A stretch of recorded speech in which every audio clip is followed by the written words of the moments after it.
Kaftan TV Yorùbá, ṣàfojúsùn ayé tó rẹwà. Fún mi ní Bíbélì ìràwọ̀ ayọ̀ láti máa yọ̀ wá fẹ́ni tí jíǹgbé, kò sí ìjì tí ó lè bòdì dán rẹ̀. Jésù ti gbà àwọn tó ti sọnù. Fún mi Bíbélì ìròyìn mímọ́ dídán, mọ́lẹ̀ rẹ̀ yóò tọ́ mi lọ́nà tòrò. Ẹ̀kọ́ ìlérí òfin ìfẹ́ papọ̀, kóru tó kọjá sọ́jà ìnípẹ̀kun. A kí yín káàbọ̀ sí ètò yìí, ètò wa Jẹ́ kí Bíbélì sọ̀rọ̀, ètò tí ìjọ Kristi lódò àti ìjọ Kristi níbi gbogbo tí wọ́n ń ṣe olùgbọ̀wọ́ rẹ̀. Orúkọ tèmi lẹ́ẹ̀kan sí kò yí padà, Fáṣọ̀nù Victor, Ajíhìnrere Kristi. Kí a tó tẹ̀síwájú nínú ètò ìdánilẹ́kọ̀ọ́ tá a ní fún wa lónìí, ẹ jẹ́ kí a tẹríba fún àdúrà. Bàbá wa mímọ́ tí ń bẹ lọ́run, Olódùmarè ọba ayérayé, bàbá wa nípasẹ̀ Jésù Kristi Olúwa, aláàánú àti olóore ọ̀fẹ́ jùlọ, olú alágbára àti ọlọ́gbọ́n jùlọ ní. Adúpẹ́ fún ìwàláàyè lórí ayé wa lónìí àti lọ́jọ́ gbogbo. Adúpẹ́ torí pé ẹ ń tọ́jú wa. Ọpẹ́ ló yẹ yín, ìyìn ló yẹ yín, ògo ló yẹ yín. Ọlọ́run wa, ẹ jọ̀ọ́ nínú àánú àtọlá ńlá yín kí ẹ gba ọpẹ́ wa. Ẹ bá wa sọ̀rọ̀ lónìí, kí ẹ kọ́ wa mọ̀ ọ́ ṣe, kí ìfẹ́ yín ó di mímọ̀ lọ́kàn wa. Bẹ́ẹ̀ ni kí ẹ gbàkóso gbogbo. Ní orúkọ Jésù Kristi náà, Olúwa àti Olùgbàlà wa. Àmín. Lẹ́ẹ̀kan sí a kí wa káàbọ̀ sí ètò yín, ètò wa Jẹ́ kí Bíbélì sọ̀rọ̀. A fi ọpẹ́, ìyìn, ògo, ọlá, agbára àti ìbùkún fún Ọlọ́run Ẹlẹ́dàá wa fún oore rẹ̀ lórí ayé wa àti ọwọ́ ìbùkún rẹ̀ aláìlẹ́gbẹ́ àti aláìlópin, èyí tí a ń rí gbà lọ́nà gbogbo, nígbà gbogbo àti níbi gbogbo. A sì dúpẹ́ lọ́wọ́ Ọlọ́run fún àwọn ènìyàn wa tí a jọ ń kẹ́kọ̀ọ́ Ọlọ́run papọ̀ nílé. A mọ̀ pé pẹ̀lú ìbùkún àti ọrọ̀fẹ́ Ọlọ́run la bá yín. Ìbùkún àti ọrọ̀fẹ́ Ọlọ́run yóò máa di mímọ̀ sí lórí ayé wa. A sì dúpẹ́ fún àwọn gbogbo tí Ọlọ́run ṣe fún wa, ọwọ́ ìtọ́jú àti ààbò rẹ̀ lé wa lórí. Ògo ni forúkọ Ọlọ́run wa. Tẹ́ ẹ bá gbàgbé, à ń kọ́ ẹ̀kọ́ kan lọ́wọ́ nípa èso ti ẹ̀mí. Ní ọ̀sẹ̀ tí ó kọjá lọ, a sọ̀rọ̀ nípa èso ti ẹ̀mí mẹ́ta. A sọ̀rọ̀ nípa ìfẹ́, a sọ̀rọ̀ nípa ayọ̀, a sì sọ̀rọ̀ nípa àlàáfíà. Àwọn èso tẹ̀mí mẹ́ta tí a lóore ọ̀fẹ́ láti sọ̀rọ̀ nípa rẹ̀ ní ọ̀sẹ̀ tí ó kọjá nìyí. Lónìí a fẹ́ tẹ̀síwájú nínú ẹ̀kọ́ tí ń ṣe èso ti ẹ̀mí apá kejì, Fruit of the Spirit part 2. Tá fẹ́ sọ̀rọ̀ nípa rẹ̀ lónìí. So ibi tá a ti dáni dúró, a ti sọ̀rọ̀ ní ọ̀sẹ̀ tó kọjá lọ nípa ìfẹ́, a sọ̀rọ̀ nípa ayọ̀, a sì sọ̀rọ̀ nípa àlàáfíà gẹ́gẹ́ bí àwọn èso tí yóò jẹyọ nínú wa ní ìgbà tá a bá ti gba ẹ̀mí Ọlọ́run láàyè nínú ayé wa kó máa darí wa. Báwo la ṣe lè gbẹ̀mí Ọlọ́run láàyè?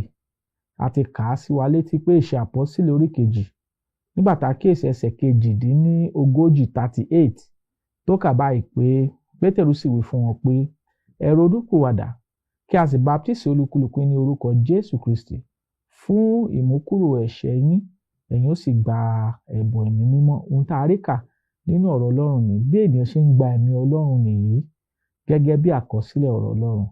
So ní ìgbà tí èèyàn bá ṣe ìbaptisí, ẹ̀mí Ọlọ́run yóò dé gẹ́gẹ́ bí èdìdì pé a ti yà wá sọ́tọ̀ gẹ́gẹ́ bí ọmọ. Nígbà náà tá a bá wá ń tẹ̀síwájú nínú ìfẹ́ Ọlọ́run àti nínú ọ̀rọ̀ mímọ́ Olúwa, èso yóò wá jẹyọ. Èso ẹ̀mí ni yóò jẹyọ. A ti sọ̀rọ̀ nípa ìfẹ́, a sọ̀rọ̀ nípa ayọ̀, a sì sọ̀rọ̀ nípa àlàáfíà. A fẹ́ tẹ̀síwájú láti sọ̀rọ̀ nípa àwọn èso ti ẹ̀mí tí ó kù. Mo fẹ́ ka kíyèsí ìwé Gàlátíà orí 5, ká wò láti ẹsẹ̀ 22 lẹ́ẹ̀kan sí 22. Ó ní ṣùgbọ́n èso ti ẹ̀mí ni ìfẹ́, ayọ̀, àlàáfíà. A ti sọ̀rọ̀ nípa ìfẹ́, ayọ̀ àti àlàáfíà. A fẹ́ tẹ̀síwájú nípa sísọ nípa ìpamọ́ra, ìwà pẹ̀lẹ́, ìṣoore. àti bẹ́ẹ̀ bẹ́ẹ̀ lọ tí a bá ní ọ̀pọ̀lọpọ̀ àyè lónìí láti sọ nípa rẹ̀. Tá bá sọ̀rọ̀ nípa ìpamọ́ra. Ìpamọ́ra ó jẹ́ n tá ń pè ní kéèyàn ó ní sùúrù. Kéèyàn ó ní sùúrù. Kéèyàn ó ní sùúrù fún Ọlọ́run nínú ìṣe rẹ̀ nínú ayé wa. Kéèyàn ó ní sùúrù fún ènìyàn nínú ìṣe wọn sí wa. Bí a bá rí ẹni tí ó mọ Ọlọ́run tó sì fi sùúrù de Ọlọ́run nínú ipò àìní rẹ̀, a lè sọ pé irú àwọn wọ̀nyí wọ́n ní ẹ̀mí ìpamọ́ra. Ọlọ́run fẹ́ ká ní ìpamọ́ra gẹ́gẹ́ bí Kristẹni, gẹ́gẹ́ bí ẹni tí ń fẹ́ láti mọ Ọlọ́run, gẹ́gẹ́ bí ẹni tí ń fẹ́ láti gbé ìgbé ayé àlàáfíà nínú ayé ìsinsìnyí. Ọ̀kan lára àwọn èso tẹ̀mí tí ó gbọ́dọ̀ jẹyọ nínú ayé àwọn tó ń fẹ́ láti mọ Ọlọ́run tàbí àwọn tó ń fẹ́ láti rìn gẹ́gẹ́ bí ìlànà ìfẹ́ rẹ̀, òun ni kí a jẹ́ onípamọ́ra. Ọ̀kan lára àwọn èso ẹ̀mí tí a gbọ́dọ̀ ní nìyí gẹ́gẹ́ bí Kristẹni. Ìpamọ́ra, sùúrù ni. A gbọ́dọ̀ ní wọn nínú ìgbàgbọ́ wa sí Ọlọ́run. Nítorí gbogbo nǹkan tí à ń fẹ́ gẹ́gẹ́ bí Kristẹni tàbí gẹ́gẹ́ bí èèyàn tí ń bẹ nínú ayé tó ní ìgbàgbọ́ nínú Ọlọ́run, tá ò bá tí ì rí wọn gbà, á fi sùúrù dúró dè é. Ìtọ́rọ̀ Ọlọ́run sọ nìyí. Ẹ ká wo tí àwọn ọ̀rọ̀ Ọlọ́run sọ nípa ìpamọ́ra. Ẹ ká wo Éfésù orí 4 nígbà tá a kíyèsí ẹsẹ̀ 2. Ó ní pẹ̀lú ìrẹ̀lẹ̀ gbogbo àti inú títù pẹ̀lú ìpamọ́ra ẹ máa fi ìfẹ́ faradà fún ẹnìkejì yín. Àwọn àmì pé èso ẹ̀mí ń bẹ lọ́dọ̀ wa ó sì ń gbénu wa, ó ní pé a gbọ́dọ̀ jẹ́ onípamọ́ra. A gbọ́dọ̀ ní sùúrù fún gbogbo ènìyàn. A lè tún rí kà nínú ìwé Jákọ́bù orí 1 pé ní ìgbà tá a bá bọ́ sínú onírúurú ìdánwò, a gbọ́dọ̀ fi sùúrù gbà á. Ọlọ́run kọ́ wa ní sùúrù. Nígbà tá a tẹ̀ tún kíyèsí ọ̀rọ̀ Ọlọ́run pàápàá, a rí pé ìpamọ́ra Ọlọ́run òun ni ò tí ì fi payé yìí rẹ́. Ọlọ́run mú sùúrù, long suffering, tí ò fẹ́ kẹ́nikẹ́ni ó ṣègbé bí kò ṣe kó wá sí ìrònúpìwàdà. Pétérù 2 orí 3 ẹsẹ̀ 9 ló sọ bẹ́ẹ̀. Ọ̀kan lára ìwà Ọlọ́run òun ni ìpamọ́ra tí a ń pè ní sùúrù. So èso ti ẹ̀mí, ọ̀kan lára àwọn èso ti ẹ̀mí tí a gbọ́dọ̀ ní gẹ́gẹ́ bí ọmọ Ọlọ́run, òun ni a gbọ́dọ̀ ní ìpamọ́ra, gbọ́dọ̀ ní sùúrù. Sùúrù nínú ìbáṣepọ̀ wa nínú ẹbí wa, sùúrù nípa ìbáṣepọ̀ wa nínú ìjọ, sùúrù láyìíká wa, sùúrù níbi tá a ti ń ṣiṣẹ́, sùúrù nínú àwọn ọ̀rọ̀ tó bá le, sùúrù nínú àwọn ọ̀rọ̀ ìjà, sùúrù nínú ohun gbogbo. Ọlọ́run ń béèrè rẹ̀. Ẹni tí ó bá ní nǹkan wọ̀nyí á jẹ́ ẹni tí ẹ̀mí Ọlọ́run jẹyọ tó sì so èso rẹ̀ nínú rẹ̀. Ọlọ́run ń béèrè ìpamọ́ra lọ́dọ̀ wa, sùúrù. Bá a bá jẹ́ onísùúrù, a ò tí ì ní ẹ̀mí Ọlọ́run. A gbọ́dọ̀ jẹ́ onísùúrù. Ọlọ́run á ràn wá lọ́wọ́. So sùúrù wa ó gbọ́dọ̀ lè jẹyọ nínú gbogbo. Ó gbọ́dọ̀ lè jẹyọ nípa pé à ń dóde Ọlọ́run fún èsì àdúrà èyí tí à ń bẹ Ọlọ́run fún. A gbọ́dọ̀ ní sùúrù. Kí ni ìwé Kólósè orí 1 nígbà tá a kíyèsí ẹsẹ̀ 11, kí ni ó kọ́ wa? Ẹ̀gbọ́n tọ́rọ̀ Ọlọ́run sọ ni. Ó ní kí a fi ipa gbogbo yín sọ gbogbo yín di alágbára gẹ́gẹ́ bí agbára ògo rẹ̀ sínú sùúrù àti ìpamọ́ra gbogbo pẹ̀lú ayọ̀. Ìta a pè wá sínú sùúrù àti ìpamọ́ra Ọlọ́run. Nítorí nínú ayé tí a wà nísinsìnyí, a gbọ́dọ̀ ní àwọn èso tẹ̀mí láti kógo já. Pàtàkì jùlọ, a gbọ́dọ̀ ní ìpamọ́ra. Ìpamọ́ra fún àwọn tó ṣẹ̀ wá, ìpamọ́ra fún àwọn tó lòdì sí wa, ìpamọ́ra nínú gbogbo. A gbọ́dọ̀ ní wọn. Ọ̀kan lára àwọn èso tẹ̀mí tí a gbọ́dọ̀ ní nìyí. Ẹ ká tún wòwe Kólósè orí 3. Kólósè orí 3 nígbà tá kíyèsí ẹsẹ̀ 12 kí ni Bíbélì sọ fún wa. Ó ní nítorí náà bí àyànfẹ́ Ọlọ́run ẹ ní ẹni mímọ́. Nítorí náà bí àyànfẹ́ Ọlọ́run ẹni mímọ́ àti olùfẹ́ ẹ gbé ọkàn ìyọ́nú wọ̀, ìṣeun, ìrẹ̀lẹ̀, inú títù, ìpamọ́ra. A tún ti rí ọ̀rọ̀ Ọlọ́run níbí yìí.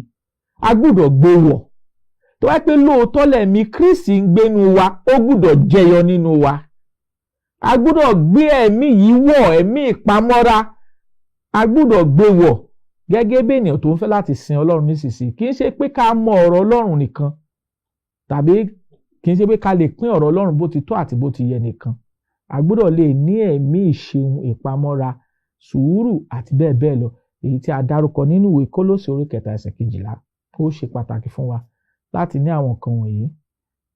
Ọlọ́run sì tún ń bẹ̀ wá pé bí a bá fẹ́ ní ìmọ̀ ọ̀rọ̀ Ọlọ́run pàápàá, a gbọ́dọ̀ gbé ẹ̀mí ìrẹ̀lẹ̀ wọ̀.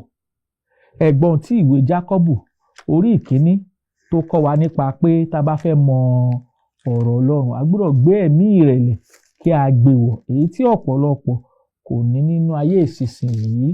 Ẹ̀gbọ́n tí ọ̀rọ̀ Ọlọ́run sọ. Ìwé Jákọ́bù orí 1 nígbà tá a kíyèsí ẹsẹ̀ 21. Ẹ̀gbọ́n tó sọ. Ó ní nítorí náà ẹ fi gbogbo èérí àti búburú àṣelékè lélẹ̀ ní apá kan, kí ẹ sì fi ọkàn tútù gba ọ̀rọ̀ náà tí a ti gbìn, tí ó lè gba ọkàn yín là.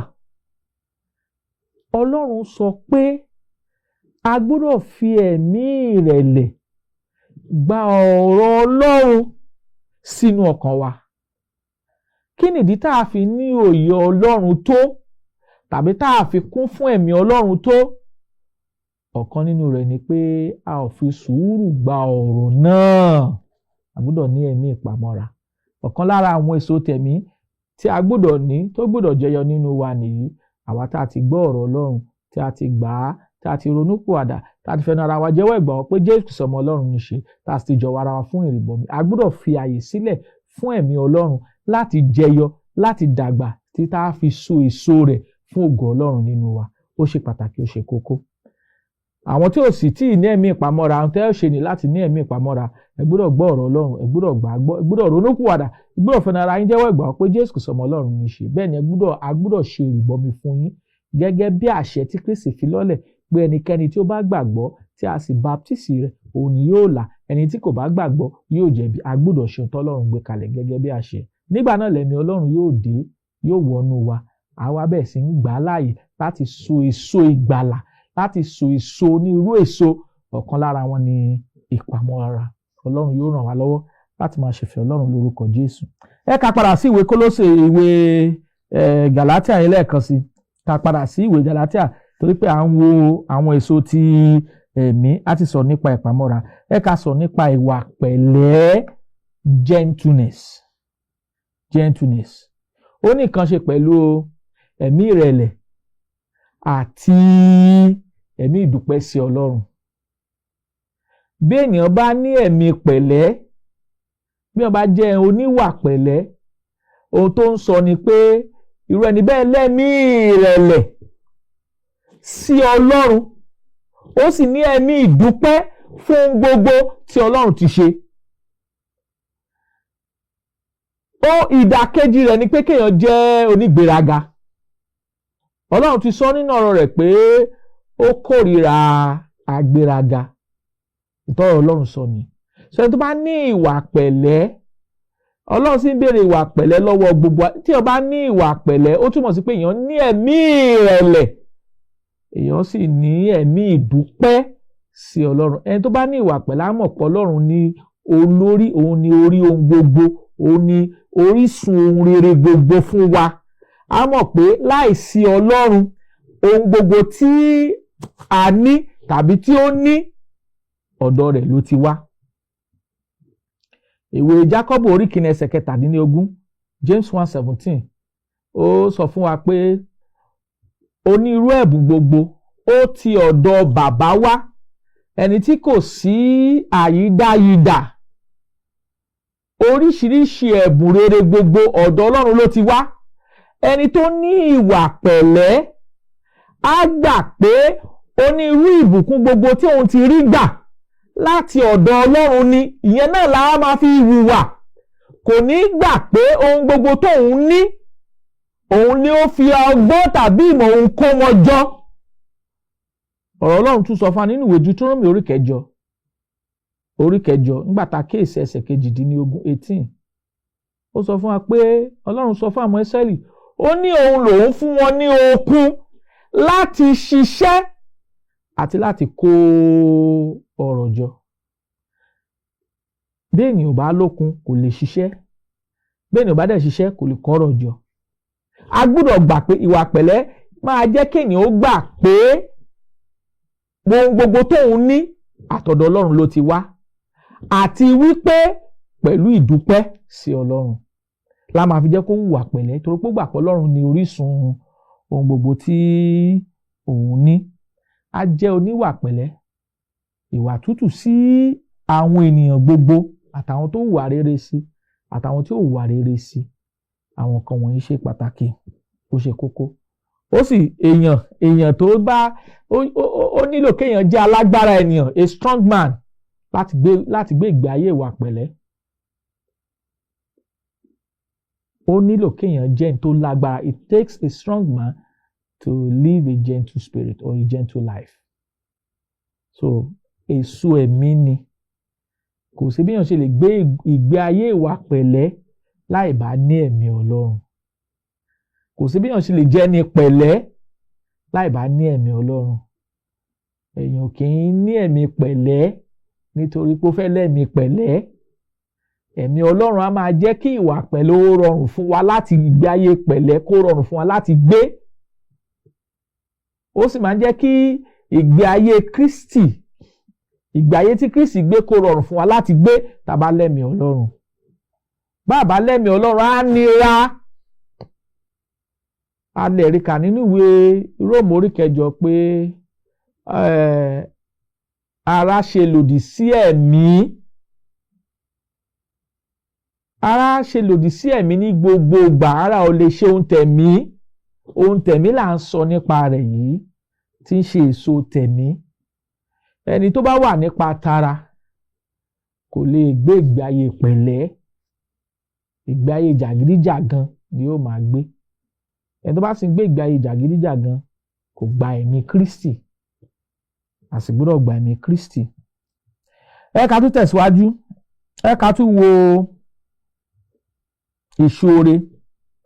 Àwọn olóyìnbó sọ pé goodness, ìṣoore. Àwọn olóyìnbó sọ pé goodness. Tá bá rí kà nínú Bíbélì, tá bá wo Bíbélì wa dáadáa, rí kà pé nígbà tí Jésù Kristi tó wá sínú ayé yìí, ó ń lọ káàkiri, ó bẹ̀rẹ̀ sí ń ṣoore fún àwọn ènìyàn. Ìṣoore tó ń ṣe ni pé ó ń lajú afọ́jú, ó ń jí òkú dìde, ó ń káàánú àwọn èèyàn tí wọn ò ní olùṣọ́ àgùntàn. Ó bẹ̀rẹ̀ sí ń ṣe iṣẹ́ rere gbogbo fún onírúurú àwọn ènìyàn, tó fi wá jẹ́ pé ó wá fi ẹ̀mí rẹ̀ lọ́lẹ̀, ó fi ẹ̀mí rẹ̀ ṣe ìrúbọ fún ẹ̀ṣẹ̀ gbogbo aráyé. Kò tún sí ìṣoore tó ju eléyìí lọ. Irú ẹ̀mí ìṣoore yìí lọ́lọ́run ń béèrè lọ́wọ́ wa gẹ́gẹ́ bí Kírísítẹ́nì, pé a gbọ́dọ̀ jẹ́ ẹni tí ń ṣoore. Ìgbé ayé wa gbọ́dọ̀ kún fún ìṣoore. A rí kà ní Ìṣe Àpọ́sítélì orí 11 nígbà tá a kíyèsí ẹsẹ̀ 24, Acts 11:24. A rí kà pé nígbà tá a bẹ̀ sí ń wo ìpèyè Bánábà, a rí kà pé ènìyàn dídára ni. He was a good man. ó jẹ́ ẹni tí ìṣòro kún ayé rẹ̀. Ìwé Bánábà lẹni àkọ́kọ́ èyí tí ó kọ́kọ́ ta ohun ìní rẹ̀ tó sì kó owó yìí wá sí abẹ́ àwọn àpọ́sẹ̀lì pé ẹ̀yin àpọ́sẹ̀lì ẹ gbà á, ẹ lò ó fáwọn aláìní nínú ìjọ. Ẹ̀mí ìṣòro yìí ó wà nínú ìgbé ayé Bánábà nítorí pé ó ti gba ẹ̀mí Ọlọ́run láàyè, ó ti dà Kírísítẹ́nì. Bí ènìyàn bá ní ẹ̀mí Ọlọ́run, ẹ̀mí ìṣòro á rọrùn fún láti ṣe gẹ́gẹ́ bí Kírísítẹ́nì. A sì tún kì wá nílọ̀ náà nínú ìwé Hébérù orí 13 nígbà tá a kíyèsí ẹsẹ̀ 16 ẹgbọ́n tọ̀rọ̀ Ọlọ́run sọ. Ó ní ṣùgbọ́n àti máa ṣoore òun àti máa pín fúnni ẹ má ṣe gbàgbé, nítorí irú ẹbọ wọn ni inú Ọlọ́run dùn sí jọjọ. So a kì wá nílọ̀ níbí pé a gbọ́dọ̀ gbàgbé láti máa ṣoore, a gbọ́dọ̀ gbàgbé láti máa pín fúnni, nítorí nínú nǹkan wọ̀nyí nínú Ọlọ́run dùn sí. Ẹni tí ó bá ti gba ẹ̀mí Kristi ó gbọ́dọ̀ ní ẹ̀mí ìṣoore,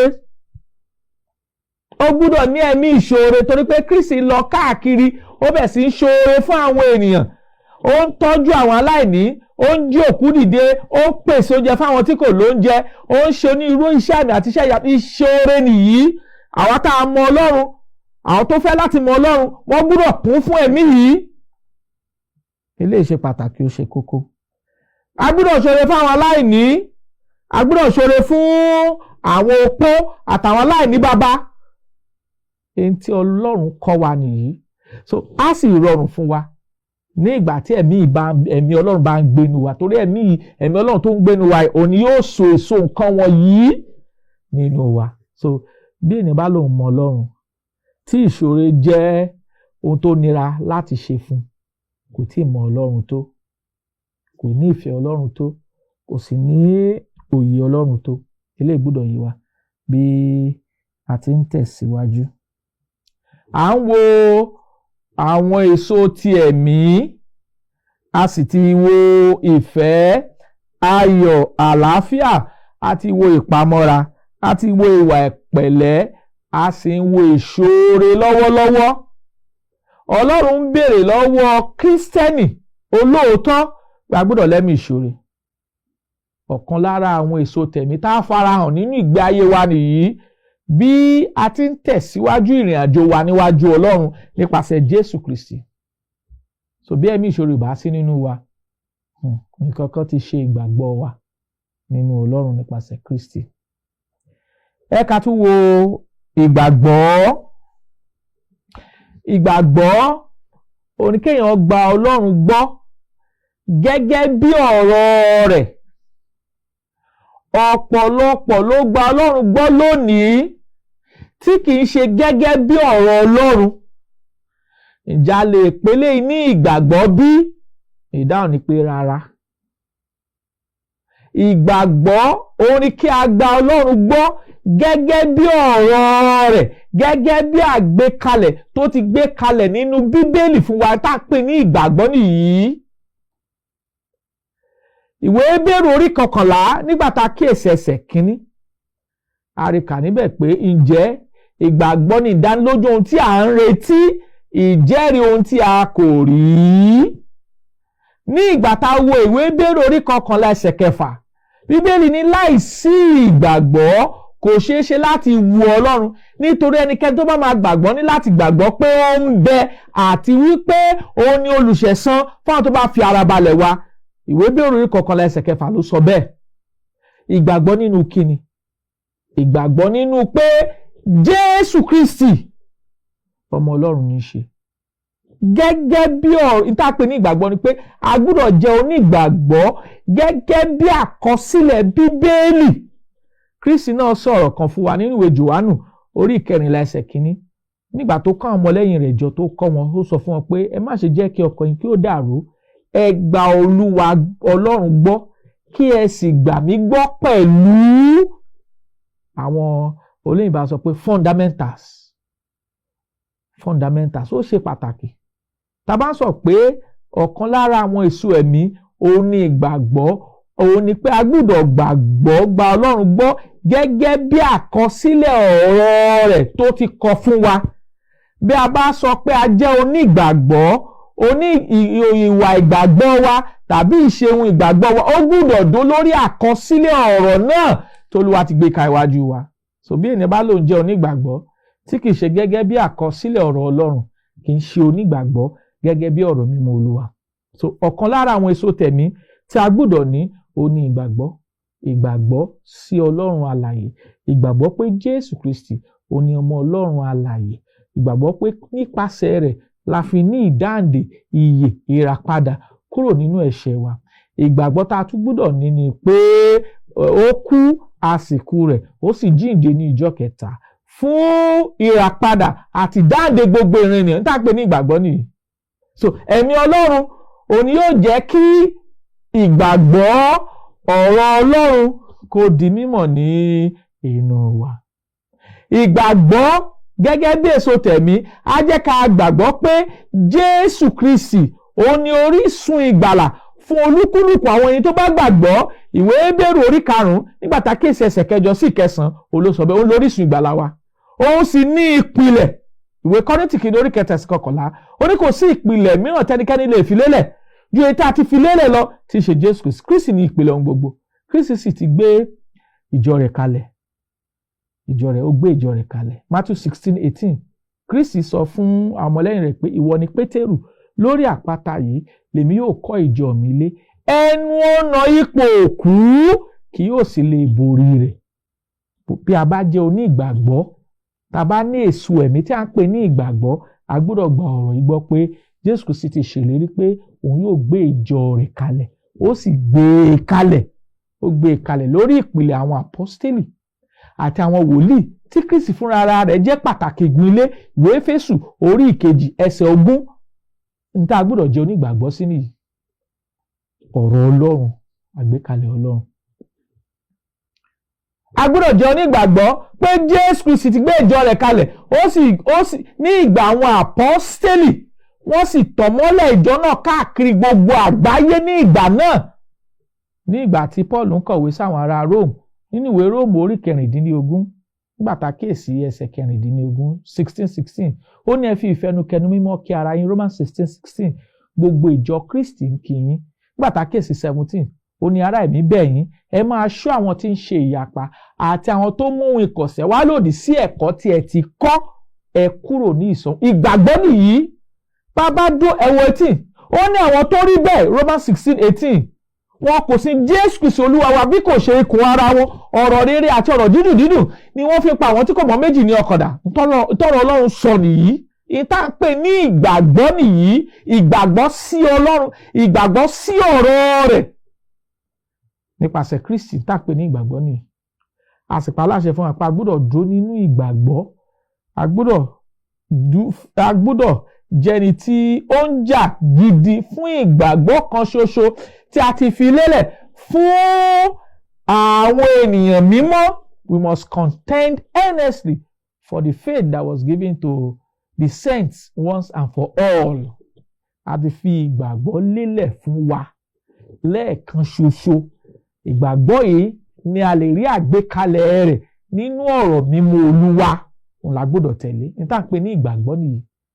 Bí ènìyàn bá ń tẹ̀síwájú nínú ọ̀rọ̀ Ọlọ́run, which is the fact, evidence. Bí èèyàn bá ń tẹ̀síwájú nínú ọ̀rọ̀ Ọlọ́run tó sì dúró de ìfẹ́ Ọlọ́run gẹ́gẹ́ bí àkọsílẹ̀ Bíbélì, ó ń dàgbà nínú èso ẹ̀mí tí a ń pè ní ìgbàgbọ́. Ká gba Ọlọ́run gbọ́ gẹ́gẹ́ bí ọ̀rọ̀ rẹ̀. Take God for his word. Ọlọ́run lágbára nípasẹ̀ Kristi láti sọ òkè dilẹ̀. Ọlọ́run lágbára nípasẹ̀ Kristi láti mú ohun tí ò tọ́ láti mú tọ́. Ọ̀rọ̀ rẹ̀ sọ bẹ́ẹ̀ fún wa, a sì dúró lórí ọ̀rọ̀ rẹ̀. A gbọ́dọ̀ jẹ́ onígbàgbọ́ sí Ọlọ́run, sí ọ̀rọ̀ mímọ́ Olúwa àti sí Kristi tí a fi ṣe ètùtù fún ẹ̀ṣẹ̀ wa. A fi ògo fún Ọlọ́run fún oore ọ̀fẹ́ tá a tún rí gbà lónìí láti gbé àlàyé kalẹ̀ nípa àwọn èso tẹ̀mí tí o gbọ́dọ̀ jẹyọ gẹ́gẹ́ bí onígbàgbọ́, gẹ́gẹ́ bí ẹni tó mọ Ọlọ́run, gẹ́gẹ́ bí ẹni tó fẹ́ láti mọ Ọlọ́run. Olúwa á ràn wá lọ́wọ́ lórúkọ Jésù. Eré ìje ìgbàgbọ́ tí à ń sá, a ó sá ní àsáyege. Ọlọ́run yóò sì fún wa ní ìfẹ́ rẹ̀ láti dúró nínú ọ̀rọ̀ mímọ́ rẹ̀. Lórúkọ Jésù Kristi náà, Olúwa àti Olùgbàlà wa, àmín.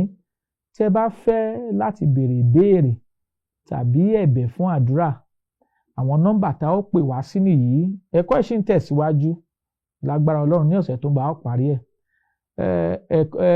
Nọ́mbà tá ó pè wá sí nìyí 08057444902 tàbí 08065717023. A ó tuntun nọ́mbà náà pè fún wa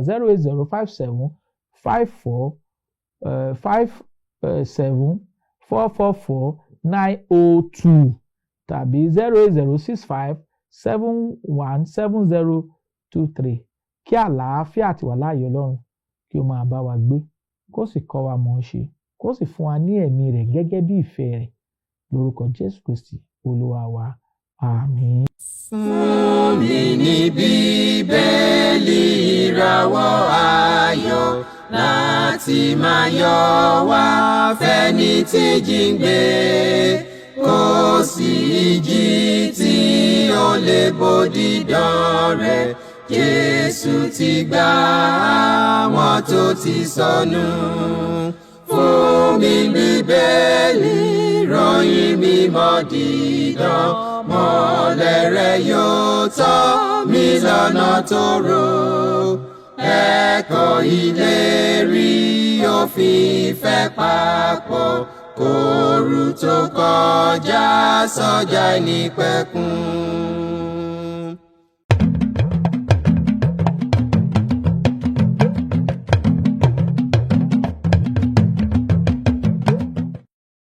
Kaftan TV Yorùbá, ṣàfojúsùn ayé tó rẹwà.